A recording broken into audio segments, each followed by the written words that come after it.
marche en conquérant et remporte la couronne. Alléluia. Marcher, c'est l'action de se déplacer. Quand quelqu'un marche, tu ne peux pas marcher et être au même sur place. Donc non, tu ne peux pas marcher et être stationné au même moment. Non. Donc quand tu marches, c'est-à-dire tu fais un mouvement. Alléluia. Quand tu marches, c'est-à-dire tu fais un déplacement. Alléluia. Et on est tous parents, pour ceux-là qui sont parents, et pour les jeunes, soyez patients, vous le serez aussi. Alléluia. Pour le parent, quand tu mets au monde, l'enfant commence d'abord à marcher à quatre pattes, où il commence à s'asseoir. À un certain moment donné, le parent a l'envie de voir son enfant se tenir debout. L'enfant commence à essayer de toucher aux choses, de se tenir un peu debout et du coup, l'enfant commence à essayer à faire un pas. Oh, on est très content. Non, fais le deuxième, fais le deuxième, fais le deuxième. On encourage l'enfant jusqu'à ce que l'enfant commence à marcher. On est très content dans la maison, n'est-ce pas? Alléluia. Et pour les Africains dans d'autres pays, on achète une poule ou une coque, un coq pour l'enfant, pour le féliciter de ce qu'il a fait des efforts pour marcher. Alléluia. Donc, marcher, c'est tellement très important. Amen. Tout le monde aime marcher. Mais malheureusement, ici, moi, ce qui me décourage, c'est l'hiver. L'hiver, je ne marche pas. Donc, on est vraiment limité. Même si tu t'efforces de marcher, un jour, j'avais fait 2 fois ou 3 fois. J'ai fait une mauvaise expérience.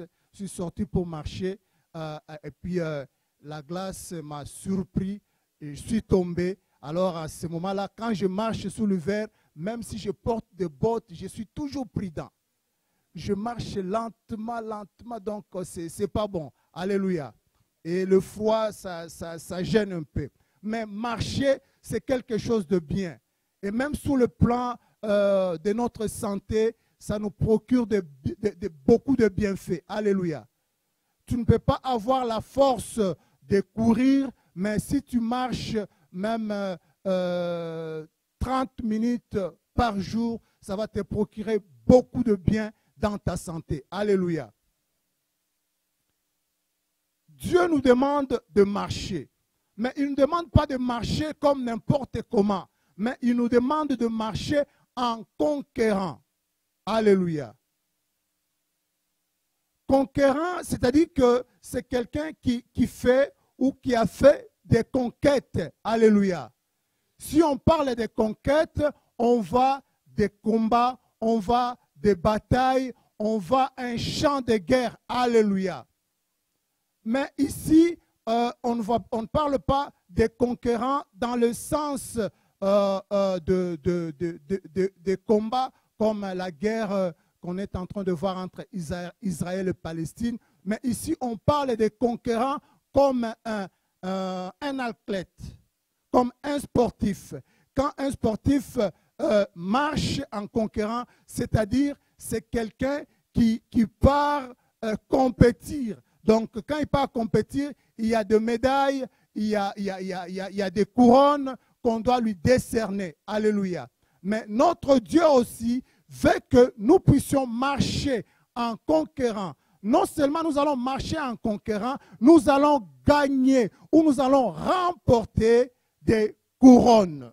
Alléluia. Et des couronnes, on nous dit ceci, ce sont des cercles de fleurs ou des feuillages qui enserrent la tête comme une parure, comme un signe de distinction, de récompense ou des prix. Alléluia. Vous voyez, surtout dans... c'est un enfant, il faut le comprendre. surtout dans les royaumes, quand vous voyez la reine d'Angleterre qui est partie, elle portait une couronne, alléluia, sur sa tête. Amen. Et si nous voyons, par exemple, l'évêque orthodoxe, il porte aussi une couronne sur sa tête. Si nous voyons le pape, il porte aussi une couronne sur sa tête. Alléluia. La couronne, elle symbolise le pouvoir. La couronne symbolise des récompenses. La couronne symbolise le prix que la personne a remporté. Et notre Seigneur nous dit ceci, nous devons marcher en conquérant pour remporter la couronne. Alléluia. Sans plus tarder, nous allons lire. Amen. Nous allons lire dans Matthieu chapitre 19, le verset 27 à 29. Amen. On peut se tenir debout pour saluer la présence de notre Dieu en lisant la parole de Dieu. C'est Matthieu chapitre 19, le verset 27 à 29. Nous lisons au nom de Jésus-Christ. Pierre prenant alors la parole et lui dit, « Voici, nous avons tout quitté et nous t'avons suivi. Qu'en sera-t-il pour nous ?» Jésus lui répondit, « Je vous le dis en vérité, quand le Fils de l'homme, au renouvellement de toutes choses, sera assis sur le trône de sa gloire, vous qui m'avez suivi, vous serez de même assis sur 12 trônes et vous jugerez les 12 tribus d'Israël. Et quiconque aura quitté à cause de mon nom ses frères, ses sœurs, ou son père, ou sa mère, ou sa femme, ou ses enfants, ou ses terres, ou ses maisons, recevra les centuples et héritera la vie éternelle. Amen. Vous pouvez vous asseoir. Ici, il y avait un précédent pour que Jésus-Christ puisse répondre à Pierre à cette question qui lui a été dressée. Il y avait, la Bible nous dit ceci, il y avait un jeune homme riche qui était venu devant Jésus. Il a dit, j'ai tous mes biens, j'ai tout ce qu'il faut, j'ai fait ceci, j'ai fait cela, mais qu'est-ce qu'il faut pour que je puisse hériter le royaume des cieux? Alléluia. Jésus lui a dit ceci, tu fais bien, tu partages tes biens, tu fais ceci, tu fais cela, mais tout ce que moi je te demande, va vendre tout ce qui t'appartient et suis-moi. La Bible nous dit ceci, le jeune homme était déçu, il est parti pour ne plus revenir. Et Jésus a conclu, il a dit ceci, il sera plus difficile à un riche d'hériter le royaume des cieux. Alors, à un certain moment donné, ses disciples lui regardaient pour dire, non mais comment se fait-il que les riches ne peuvent pas hériter le royaume des cieux? Alléluia. Mais Jésus a regardé ses disciples, il a dit ceci, ce qui est impossible aux hommes est possible à Dieu. Si vous regardez dans mon message de dimanche que j'avais parlé pour que nous sommes des ambassadeurs pour Christ, j'avais dit, en ce qui concerne le salut ou l'entrée dans le royaume, cela ne dépend pas de nous. Si ça dépendait de nous, les voleurs qui étaient à la croix ne pouvaient pas entrer dans le royaume. Ou ça ne dépend pas de ce que tu fais chaque jour pour Dieu, mais ça dépend seulement de Dieu lui-même. Alléluia. Quand Dieu t'a déjà donné le salut, c'est-à-dire que tu vas y hériter le royaume. Mais en ce qui concerne maintenant tout ce qui est du salaire, tout ce que tu fais dans l'œuvre de Dieu, tout ce que tu accomplis chaque jour pour Dieu, il y a ce qu'on appelle des couronne. Alléluia. Quand tu viens, quand tu fais quelque chose, c'est-à-dire que Dieu a réservé quelque chose pour toi. Et les disciples avaient la même préoccupation. Ils disent, mais nous, on a tout quitté. On a tout abandonné. Mais qu'est-ce que nous allons recevoir? Parce que tu as dit que non, un riche ne peut pas hériter le royaume des cieux. Nous, par exemple, on était riches. Moi, j'étais un pécheur. Moi, Pierre, j'étais un pécheur. Un pécheur, c'est quelqu'un qui est riche.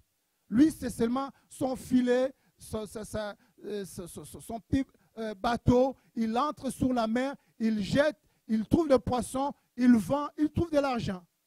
Il est riche. Et s'il veut peut-être faire de son industrie, développer son industrie, faire cette industrie-là, je ne sais pas, plus grande, engager d'autres travailleurs, il sera peut-être un millionnaire, il va aller pêcher beaucoup de poissons, il va vendre, il aura beaucoup d'argent. Mais ces hommes-là, ils ont laissé tout ce qu'ils avaient comme richesse. Ils ont laissé tout ce qu'ils avaient comme travail. Ils ont suivi un jeune homme de 33 ans. Et à un certain moment donné, on peut avoir des inquiétudes. Il y a des gens qui ont cru à Dieu. Ils étaient des grands directeurs. Mais quand ils se sont donnés à Dieu, Dieu les a dit d'abandonner leur poste de directeur. Peut-être parce qu'ils avaient obtenu ce poste-là de voie un peu corruptible. Et la personne a abandonné son titre, a abandonné son poste pour suivre Dieu, pour suivre Jésus-Christ. Et il se pose la question à un certain moment donné.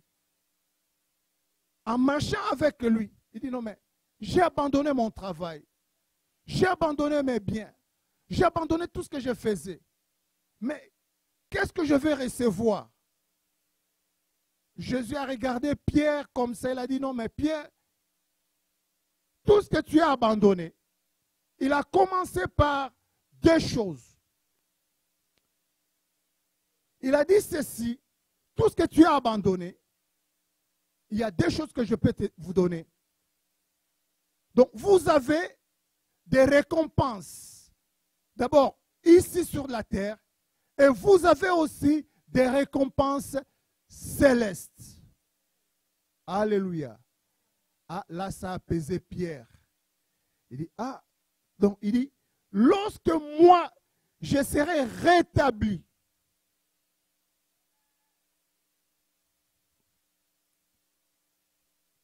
il dit ceci, le verset 28. Jésus leur répondit, je vous l'ai dit en vérité.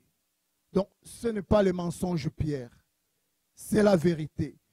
Quand le Fils de l'homme, au renouvellement de toutes choses, sera assis sous le trône de sa gloire, vous qui m'avez suivi, vous serez de même assis sur 12 trônes. Regarde la place que Jésus a donnée à ses disciples. Et vous jugerez les 12 tribus d'Israël. Ça, c'est sur le plan céleste. Comme nous ne sommes pas des citoyens de ce monde, il a donné la première récompense. Donc, c'est d'être assise sous les 12 trônes pour juger les enfants d'Israël.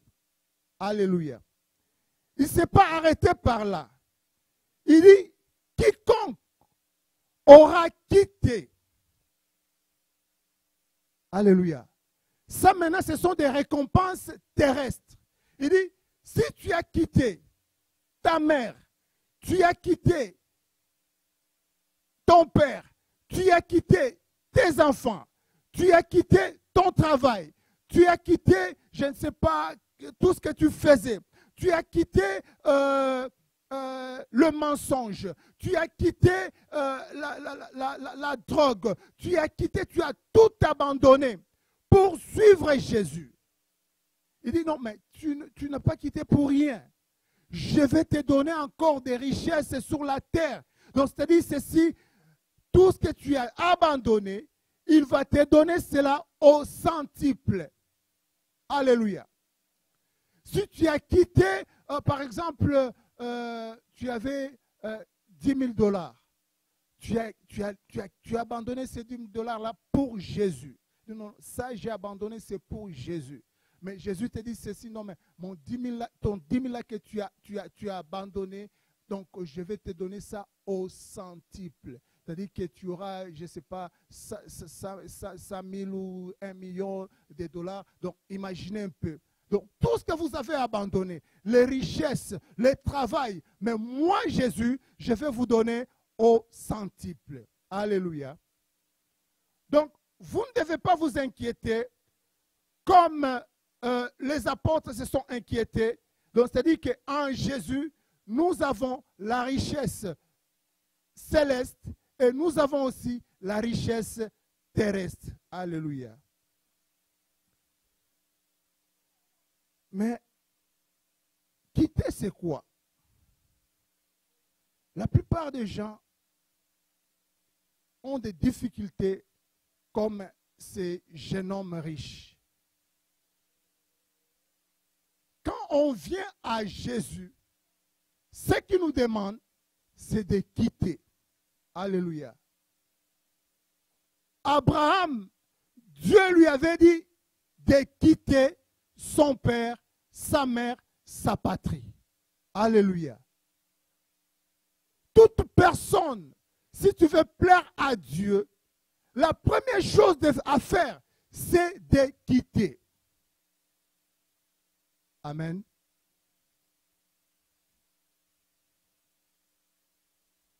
Paul, il essaie un peu de nous faire comprendre tout cela. La discipline ou les règles pour remporter ou gagner des couronnes. Paul nous dit cela en 2 Timothée, chapitre 2, le verset 1. Il dit, « Toi donc, mon enfant, fortifie-toi dans la grâce qui est en Jésus-Christ. Et ce que tu as entendu de moi en présence de beaucoup de témoins, confie-le à des hommes fidèles, qu'ils soient capables de l'enseigner aussi à d'autres. Souffre avec moi comme un bon soldat de Jésus-Christ. Il n'est pas des soldats qui s'embrassent des affaires de la vie s'ils veulent plaire à celui qui l'a enrôlé. Et l'athlète n'est pas couronné s'il n'a combattu suivant leurs règles. Alléluia. Paul dit ceci, l'athlète ne peut pas être couronné s'il n'a pas combattu selon les règles. Et les règles que Paul voulait parler, c'est quoi? Jésus a résumé ces règles-là en un simple mot, quitter. Alléluia. Les règles pour gagner des couronnes, les règles pour être récompensé par Dieu, se résument seulement à un seul mot, quitter. Alléluia. Marcher, c'est déplacer. Jésus-Christ dit, quitter. Paul dit ceci, il n'y a pas un athlète. S'il veut remporter des couronnes, s'il ne respecte pas des règles, il ne peut pas remporter des couronnes. Alléluia. Je pense qu'il y a plusieurs gens qui suivent l'athlétisme, les Jeux olympiques. Par exemple, moi j'aime beaucoup le 100 mètres. Le 100 mètres, chacun est dans son couloir. Alléluia. Première règle, chacun est dans son couloir. Amen. Deuxième règle, vous prenez la position et vous vous mettez comme à genoux en position de partir. Et tu ne peux pas soulever ton genou avant qu'on puisse lancer le départ. Alléluia. Tu vas voir, ils peuvent faire cela même deux fois Donc, il lance le départ. Donc, c'est-à-dire, comme la technologie est un peu avancée, ils ont déjà mis des détecteurs pour voir telle personne, ou peut-être Mamie Rachel, comme elle est toujours rapide, et s'est levée avant les autres. Dit, non, non, non, non, non, Mamie Rachel, non, tu as pris de l'avance pour d'autres, envers tes amis. On reprend encore. Alléluia. Jusqu'à ce que vous allez vous tous lever vos genoux au même moment. Là, on laisse les gens courir. Et puis, tu ne peux pas, si tu es dans le couloir numéro 1, tu ne peux pas finir ta course dans le couloir numéro 10. Non, on te disqualifie. Même si tu étais la première, donc on te disqualifie. Donc, tu vas garder ton couloir pour remporter le prix. Alléluia.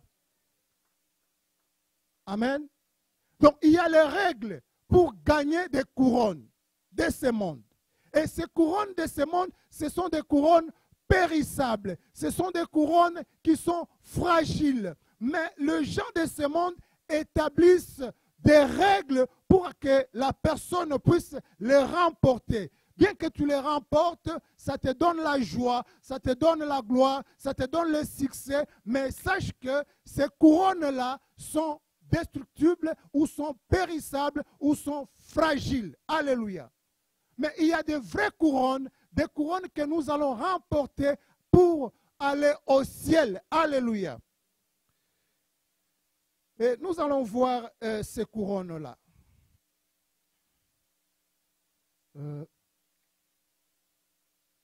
Nous en avons retenu au moins 5 couronnes. Amen.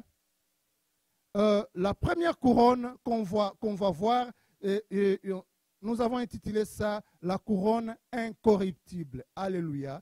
C'est dans 1 Corinthiens chapitre 9, le verset 24 à 26. Nous lisons. Ne savez-vous pas que ceux qui courent dans les stades courent tous, mais qu'un seul remporte le prix? Courez de manière à le remporter. Tous ceux qui combattent s'imposent de toute espèce d'abstinence et ils le font pour obtenir une couronne corruptible. Mais vous, faisons-le pour une couronne incorruptible. Moi donc, je cours, non pas comme de l'aventure, je frappe, non pas comme combattant l'air. Donc, c'est-à-dire qu'il court pour remporter la vraie couronne. Alléluia. Mais pour remporter cette couronne-là, qu'est-ce que nous allons faire? Annoncer la parole de Dieu. Si tu annonces la parole de Dieu à ton prochain, d'une manière sans manipuler cette parole-là, sans faire des choses comme le poteau indicateur. C'est-à-dire que toi, tu enseignes les autres ce que tu ne peux pas le faire. Alléluia. J'ai toujours dit que non. Le poteau qui indique la rue Conseil, est-ce que le poteau a la capacité de marcher sur la rue Conseil? Mais il nous indique que non, ça c'est la rue Conseil. Que ce ne soit pas le cas pour toi. Tu veux remporter la couronne incorruptible. C'est-à-dire, dans ta parole, dans tes messages, il n'y avait pas eu de manipulation, il n'y avait pas eu de corruption. Mais aujourd'hui, la plupart des temps, dans nos messages, dans nos paroles, dans tout ce que nous faisons, dans tout ce que nous enseignons à d'autres, on n'arrive pas à être de bons exemples. Tu enseignes des choses, mais toi-même, tu n'es pas en mesure de les pratiquer. En ce moment-là, au ciel, il te sera difficile d'obtenir cette couronne-là d'incorruption. Amen. Donc, dans ton message, il y avait eu la corruption. Dans ton message, il y avait eu de manipulation. Amen. Moi, je regrette beaucoup Vous savez, j'ai dans ma famille mes petits frères, mes petites sœurs, mais ils ne partent pas dans une même église. Chacun va dans sa propre église. Imaginez-vous, nous tous, nous sommes le corps de Christ. Et regarde la manipulation. Le pasteur de l'autre dit à celui-là que non, ta sœur est sorcière. Alléluia. Et le pasteur de l'autre aussi dit à l'autre, ton frère est sorcier. Donc, dans ma famille, tout le monde est sorcier, sauf moi. Alléluia. Et j'ai toujours dit que mais c'est quel genre d'évangile? Amen. Et ces pasteurs-là, oui, ils servent Dieu. Ils parlent au nom de Dieu. Et je pense que la plupart d'entre vous ici, surtout ceux-là qui viennent d'Afrique, ils ont peut-être le même problème. Et ça, c'est une parole manipulée. C'est une parole de corruption.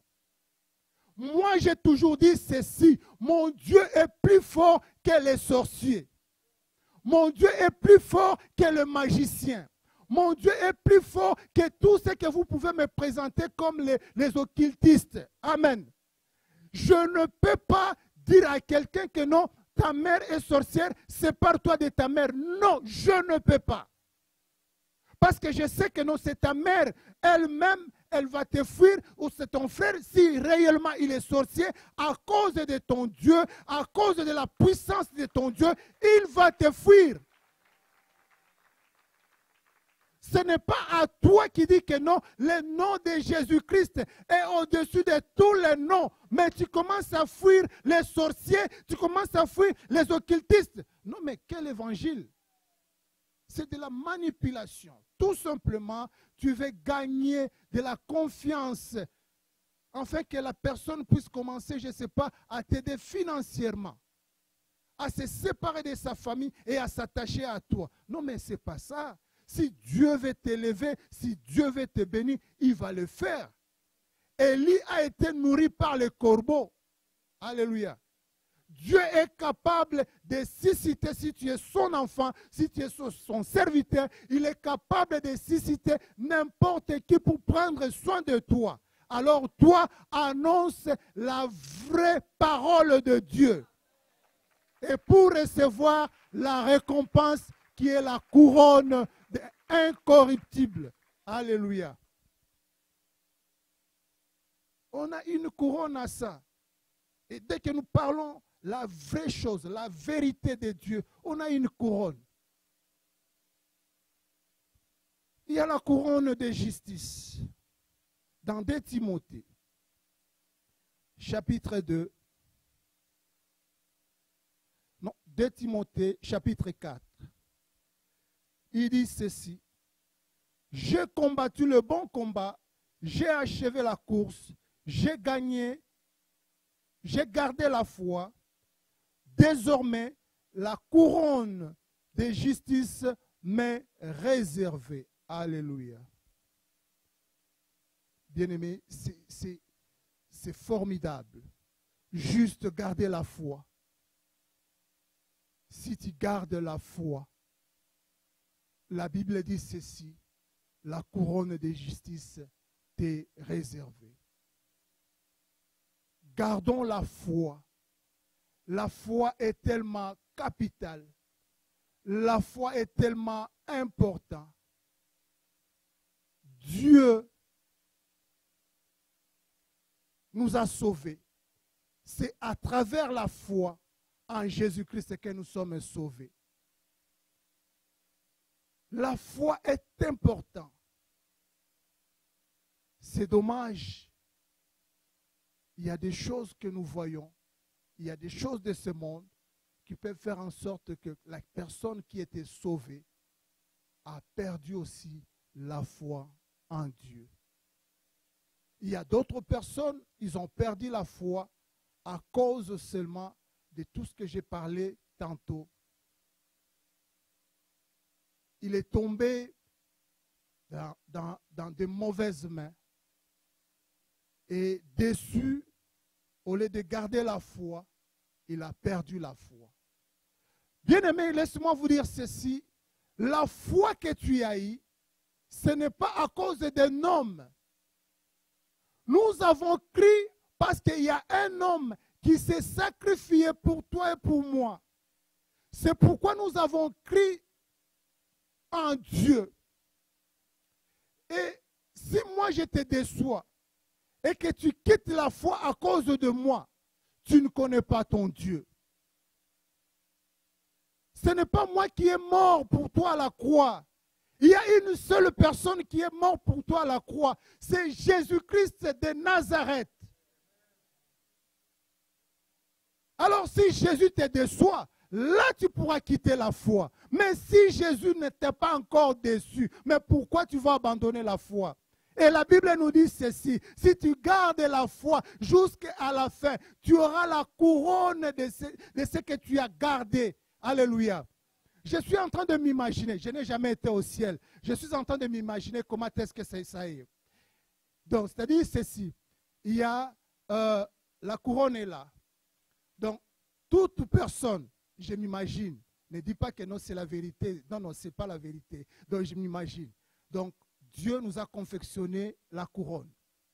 Mais maintenant, si tu gagnes ici sur la terre, ce que tu gagnes là-bas, on essaie de mettre ça sur ta couronne. Donc, et quand nous sommes là, on est en train de passer dans les villes, dans nos maisons qui seront là au ciel. Tu es en train de passer et tu portes ta couronne. Et c'est sous cette couronne-là, les gens vont commencer à voir ce que tu étais. Donc on dit, non, mais lui là, non, je vois, il y a une médaille d'incorruptible. Non, il était terrible. Donc il disait seulement la vérité. Non, c'est bon. Et on voit, tu passes, on voit, non, sur là, il y a une autre étoile. Lui là, non, il avait la foi. Non, on voit. Donc, tu vois, ça fait du bien. Donc, demandez à tous ceux-là qui ont déjà fait le sport, quand ils gagnent des coupes, quand ils gagnent des médailles. Donc, tu passes dans ton quartier là, dans ta rue, donc tout le monde te pointe les doigts. Non, c'est celui-là, c'est Thierry. Non, mais c'est lui qui a marqué le but. C'est Thierry. Donc, tu es là, tu bombes maintenant la poitrine, l'orgueil. On te connaît partout. Mais maintenant, là, nous sommes au ciel. Il y a la vie éternelle. Donc, avec ta couronne, tu marches. Tout le monde est en train de t'apprécier, même de t'adorer. Non, mais non, celui-là, là, non, il avait la foi. Non, on continue.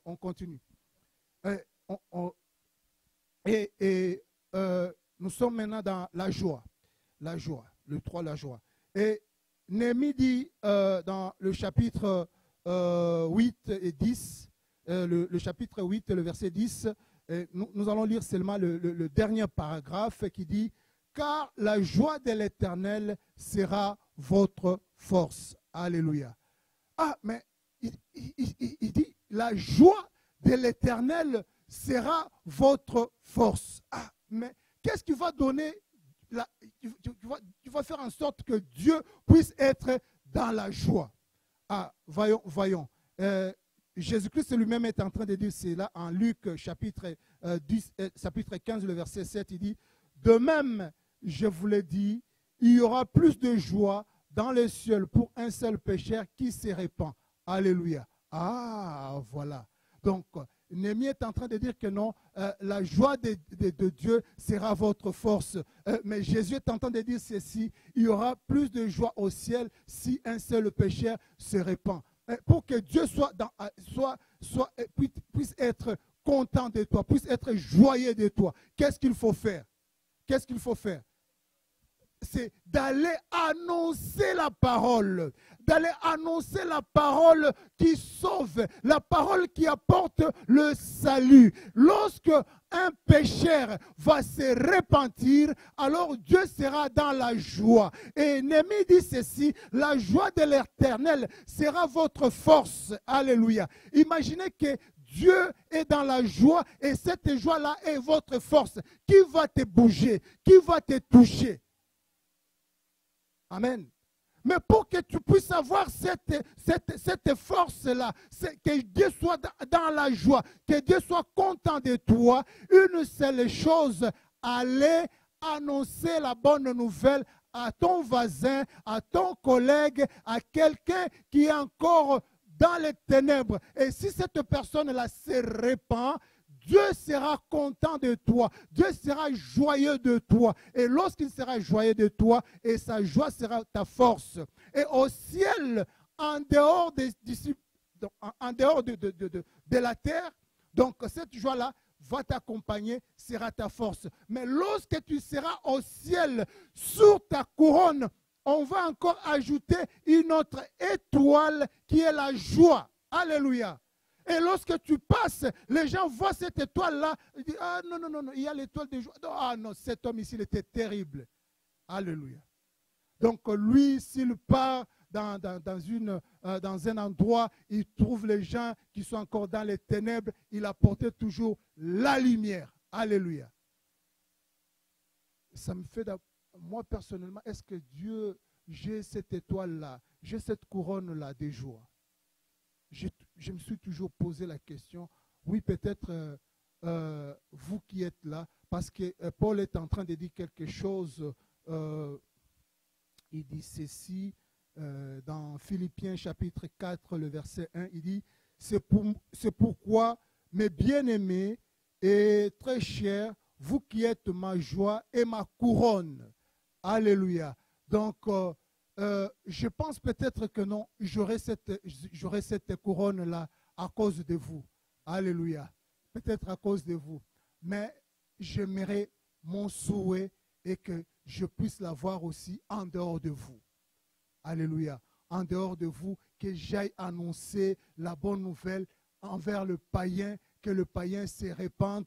Lorsque ce païen-là se répande, alors je serai aussi un homme comblé. Parce que je sais que non, dans ma vie chrétienne ou dans ma mission sur cette terre des hommes, j'ai quand même eu 2 personnes que j'ai annoncé la bonne nouvelle, ils se sont répandus et je suis sûr et certain que non, non, ma couronne est là, ma couronne est là, mon étoile est là. Alléluia.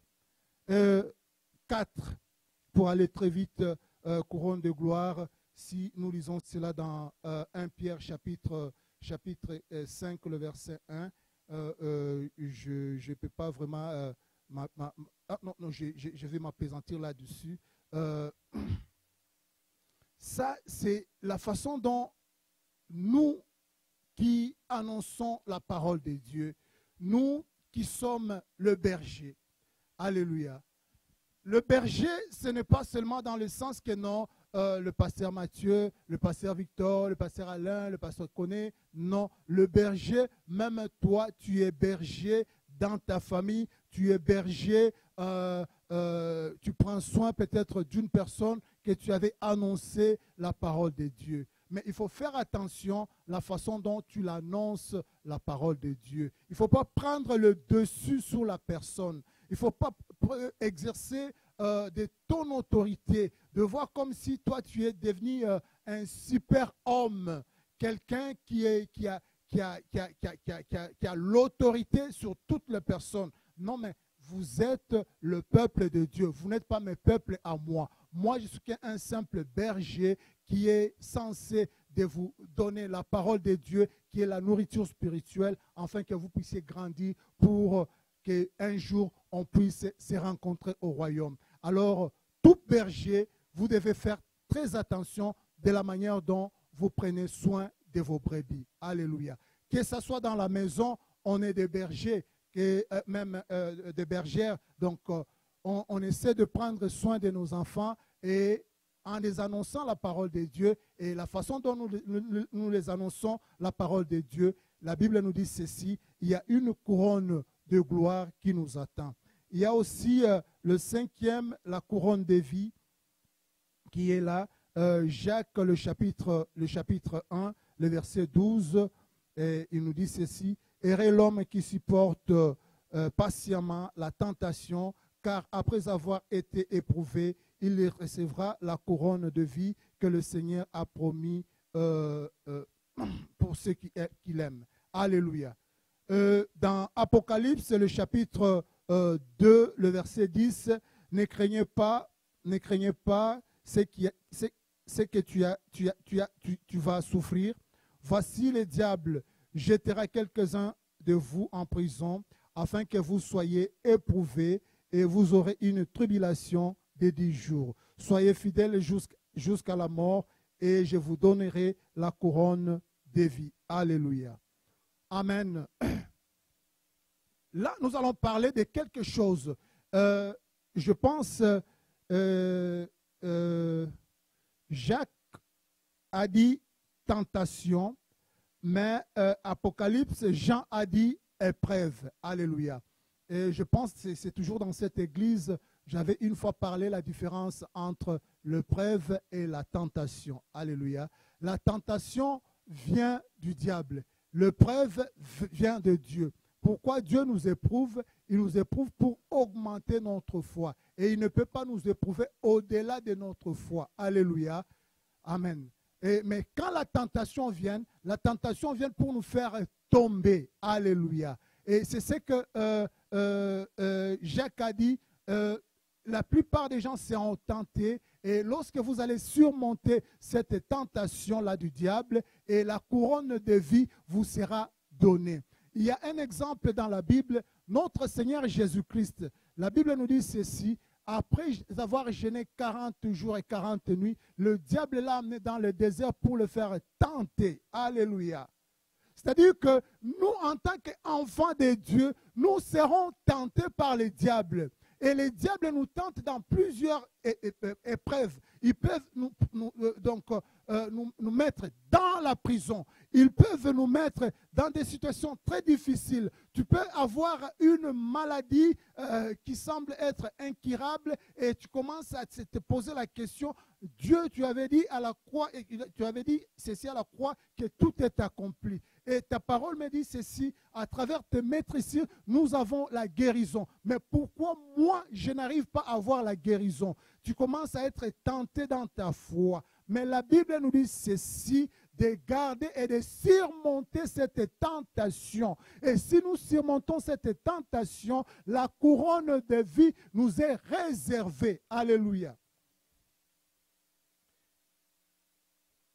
Jésus-Christ lui-même est en train de dire ceci: dans les derniers temps, même les Élis seront tentés. Même nous qui sommes les enfants de Dieu, dans les derniers temps, nous serons tentés. Mais la Bible nous donne la possibilité de vaincre et de surmonter cette tentation. Parce que Jésus-Christ lui-même a été tenté par le diable. Alléluia. Nous sommes tentés ces derniers temps de plusieurs manières, de plusieurs façons. Amen. On peut te proposer des choses de ce monde. On peut te proposer des postes. On peut te proposer un travail qui fait en sorte que tu n'as plus une bonne relation avec ton Dieu. Alléluia. Alors que toi, tu as déjà quitté. Quand la personne quitte, c'est-à-dire que c'est une personne qui a pris un autre engagement. Paul nous a dit ceci: il n'y a aucun militaire, aucun soldat qui peut accepter d'être enrôlé sans se débarrasser de la vie civile. Amen. Si tu es militaire, si tu es engagé dans l'armée, c'est-à-dire que ta vie ancienne, ta vie de militaire, ta vie de civil, tu ne peux plus l'amener dans l'armée. Tu es là, il y a un chef, un officier, un sous-officier devant toi en train de te donner des ordres. Donc, c'est-à-dire que tu suis les ordres de ton chef. Quand tu as déjà quitté, il y a des choses que tu as déjà abandonnées. Mais la tentation, lorsqu'elle arrive, il y a des choses qu'elle peut te proposer, les choses que tu avais abandonnées. Mais toi, tu es en train de marcher, d'aller en avant. Il n'y a personne qui marche pour reculer. Mais si tu marches, tu pars de l'avant. Donc, il y a quelque chose qui est au-devant de toi. Il y a une couronne qui est au-devant de toi. Il y a un prix qui est au-devant de toi que tu vas remporter. Le prix est là. La ligne d'arrivée est là. Mais toi, tu ne peux plus regarder en arrière. Tu dois regarder en avant parce que la ligne d'arrivée est là. Il faut que tu fasses tes efforts. Tu as déjà tout abandonné. Tu as déjà tout quitté. Mais le diable est en train de te tenter. Alléluia. Il n'y a jamais eu... j'ai vu... il y a un garçon qui a fait le beau temps dans les 100 mètres. Est-ce que vous le connaissez, le nom? Hein? Il faisait ceci et quand il remporte, il fait comme ça. Oui, il symbole. Voilà. Imaginez ce garçon-là. Il est là. Il veut courir. Mais le diable, c'est-à-dire que le public qui est là, à gauche, à droite, en train de le distraire. Est-ce que ce garçon-là va d'abord dire, ah non, je me déconcentre, je regarde d'abord celui qui est à ma gauche, je regarde d'abord celui qui est à ma droite. Est-ce qu'il va remporter le prix? Donc, c'est-à-dire que lui, pour remporter le prix, donc il était là concentré. Donc, son regard était fixé sur la ligne d'arrivée. Tout ce que les gens parlent à droite, tout ce que les gens parlent à gauche, tout ce que les gens parlent derrière lui, tout ce que les gens parlent en haut de lui, lui ne regarde pas. Mais peut-être il pouvait faire attention à celui qui parle devant. Parce que celui-là, il motive encore davantage. Il dit non, je vais faire un effort d'arriver là-bas. D'arriver là-bas. Donc, c'est-à-dire que quand la tentation arrive pour cette couronne de vie, donc la tentation peut arriver de gauche, la tentation peut arriver de droite, la tentation peut arriver derrière toi. Mais toi, tu es des regards fixés vers la couronne qui est là-bas. Donc tu regardes la couronne. Tu regardes la couronne. Donc tu es focalisé sur ce qui te donne la vie. Alléluia. Et Jésus-Christ est en train de dire ceci. Il est le bon berger. Il donne la vie et la vie en abondance. Alléluia. Tout un chacun de nous. Un jour, je disais à ma grand-mère, je dis, mais tu as beaucoup mangé, mais si tu meurs, il n'y a pas de problème. Non, il faut voir, ma grand-mère était fâchée. Je dis, tu veux que je puisse mourir? Alléluia. Mais elle était déjà avancée en âge. Mais c'est-à-dire, même si quelqu'un est rassasié des jours, il aime toujours avoir la vie. Amen. Même si c'est impossible pour lui de manger, il n'a plus de dents. Il aime toujours avoir la vie. Alléluia. Mais cette vie-là, elle est tellement éphémère, elle est tellement passagère. On doit la laisser. Mais Jésus-Christ a dit ceci. Je vous donne la vie et la vie en abondance. Et il dit ceci. Il y a une couronne de vie qui est devant vous. Mais tout ce que nous devons faire, c'est de ne pas céder à la tentation. C'est de regarder les yeux fixés vers cette couronne-là. Alléluia. Bien-aimés, Dieu est tellement bon. Il nous donne des choses qui sont tellement merveilleuses. Donc, des choses que nous aspirons à ça beaucoup. Mais il nous donne ça avec beaucoup de simplicité. Tout ce qu'il nous demande, de quitter tout simplement. Tout ce qu'il nous demande, d'avoir une certaine discipline, d'avoir une certaine relation approfondie avec ce Dieu-là. Bien aimé, il n'y a aucun conseil, il n'y a aucune école qui peut te positionner devant Dieu. Alléluia. Même si la personne te donne des conseils, non, tu vois, Pasteur Victor, là, il fallait, c'est comme quand on jouait au soccer, on dit, non, mais là, tu vois, il fallait que tu fasses ceci. Oui, avec le chose de monde, tu peux prendre ces conseils-là et l'autre fois, tu appliques, tu vois que ça fonctionne. Mais avec Dieu, ton expérience, tu peux me donner, oui, ça peut m'encourager, mais il faut que moi-même, je puisse rétablir une relation approfondie avec Dieu, une relation approfondie avec le Saint-Esprit. C'est en ce moment-là, sur le plan spirituel, je dois monter des dimensions. Sur le plan spirituel, je vais transformer ma vie et sur le plan spirituel, je vais expérimenter des choses que toi, tu n'as pas expérimentées, même si tu étais en relation avec ton Dieu. Donc, chacun de nous a une grâce particulière. Chacun de nous a un talent particulier que Dieu lui a donné. Alléluia. Le pasteur Matthieu avait parlé des talents ici. Il a dit, Dieu lui avait donné 5, l'autre Dieu lui avait donné 2, l'autre Dieu lui avait donné 1. Donc, c'est-à-dire ceci, dans les choses de Dieu, dans les choses spirituelles, Dieu donne, il fait à chacun sa grâce. Alléluia. Mais tout ce que toi tu peux faire pour mériter toutes ces couronnes que je viens de citer ici, c'est d'avoir une relation intime avec Dieu. C'est de quitter, c'est de marcher, et non pas de marcher comme n'importe qui, de marcher pour remporter des couronnes.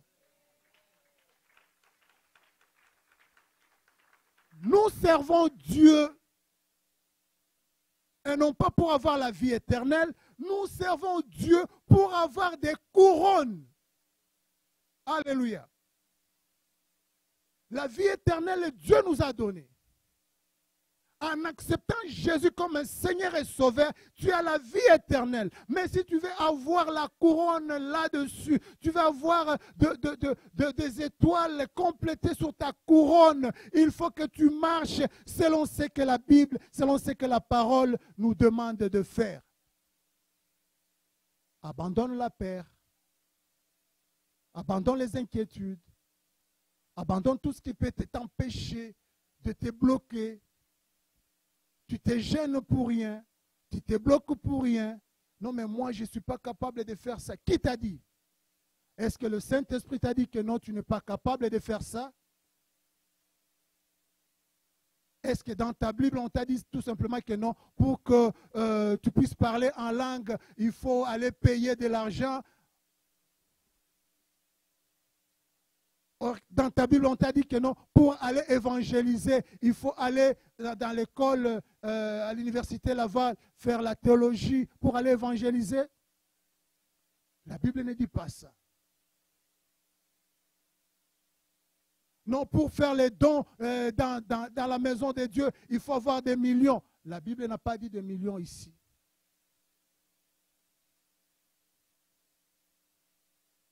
La discipline, résumée à une seule chose, quitter tout simplement. La plupart des couronnes que nous recevons sur la terre, nous avons l'argent, nous avons ceci, nous travaillons beaucoup, et nous faisons ceci. Dans mon entreprise, on me fait confiance. Dans mon entreprise, je suis un excellent travailleur. À l'université, moi, j'ai toujours des bonnes notes. Ce sont des couronnes qui nous donnent l'orgueil. Et parfois, ces couronnes-là nous font empêcher de voir la main de Dieu. Parce que je travaille beaucoup, je gagne de l'argent, et c'est pourquoi je suis en bonne santé, c'est pourquoi je suis quelqu'un dans la vie. Non.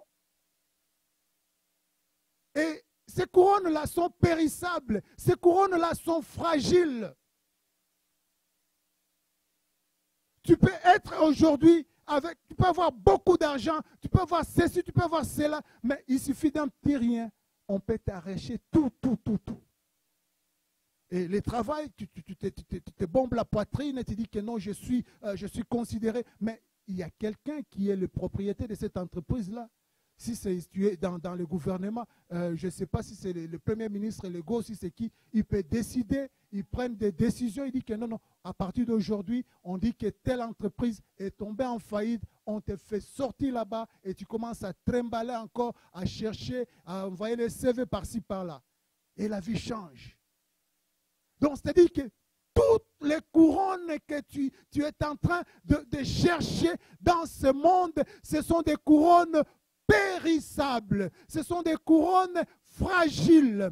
Mais laisse-moi te dire ceci, il y a des couronnes impérissables, il y a des couronnes éternelles, ce sont des couronnes célestes. Travaillons pour ça.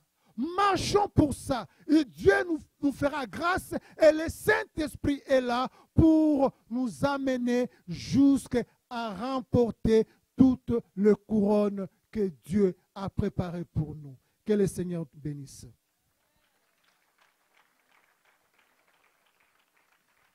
On va se tenir debout. On va se tenir debout. Bien-aimé, je sais que Dieu t'aime beaucoup. Je sais que toi aussi tu aimes Dieu. Mais il y a des choses que tu n'as pas encore quittées. Moi, je ne te juge pas. Et le Saint-Esprit aussi ne te juge pas. Dieu aussi ne te juge pas. Si tu faisais d'autres choses, tu pensais peut-être que non, tu le faisais bien. Mais laisse-moi te dire ceci. Les choses qui t'ont bloqué, les choses que tu aimes là, les choses que tu ne veux pas abandonner, il est temps de quitter ces choses-là. Il est temps de prendre une bonne décision. Vous savez, même les sportifs, pour aller compétir, ils prennent des disciplines. Ils peuvent avoir dans un club un nutritionniste. Il peut leur donner le régime pour dire que non, jusqu'au mois tel, on va compétir avec telle équipe. On ne va pas manger ça, on ne va pas manger ça pour garder le souffle ou pour garder le poids ou pour perdre le poids. Alléluia. C'est la même chose avec les choses spirituelles. Là où tu es, j'aimerais que tu puisses demander pardon pour les choses que tu as pu voir dans ta vie que non, ça, je n'ai pas encore quitté. Quitte ta zone de confort. Va chercher ce qui est un peu difficile dans ta vie. Ce que tu trouves que non, je ne peux pas le faire. Va les chercher. Alors, nous allons prier. Prions au nom de Jésus-Christ. Disons d'abord merci pour la parole de Dieu. Prions au nom de Jésus-Christ. Éternel Dieu, nous te disons merci pour cette parole, mon Père et mon éternel, mon Dieu. Merci, éternel, mon Dieu, pour ton amour. Merci parce que tu nous as aimés, mon Père et mon roi, éternel, mon Dieu. Merci parce que tu as voulu, mon Père et mon roi, que nous puissions, éternel, mon Dieu, abandonner tout ce qui n'est pas de toi, mon Père et mon roi. Tu as voulu, éternel, mon Dieu, que nous puissions quitter, mon Père et mon roi, éternel, mon Dieu, tout ce qui ne donne pas gloire en ton nom, pour que nous puissions te servir, mon Père et mon roi. Seigneur, et tu as préparé des couronnes, éternel, mon Dieu, pour tout un chacun de nous, mon Père et mon roi, éternel, mon Dieu. Laisse que toi seul tu t'élèves. Laisse que toi seul tu te manifestes, mon Père et mon roi, éternel, mon Dieu. Au nom de Jésus-Christ de Nazareth, mon Père et mon roi. Au nom de Jésus-Christ, éternel, mon Dieu. Gloire à toi, Jésus. Tu vas dire ceci à Dieu. J'abandonne tout ce qui ne donne pas gloire en ton nom. J'aimerais réellement m'attacher à toi pour recevoir l'une des couronnes que tu as déjà préparées pour moi. Prions au nom de Jésus-Christ. Éternel Dieu Tout-Puissant, laisse qu'éternel mon Dieu, mon Père et mon Roi, que toi seul tu nous fasses grâce, que toi seul tu nous fasses grâce, mon Dieu, mon Roi, éternel mon Dieu. Nous implorons ta grâce au milieu de ton peuple. Pardonne ton peuple, pardonne tes enfants, mon Père et mon Roi, tout ce qui faisait leur faiblesse, éternel mon Dieu, tout ce qui les empêchait, mon Père et mon Roi, éternel mon Dieu, d'aller chercher, mon Père et mon Roi, l'une des couronnes, éternel mon Dieu, que tu as préparé pour eux, mon Père et mon Roi, éternel mon Dieu. Oh, gloire à toi, Jésus.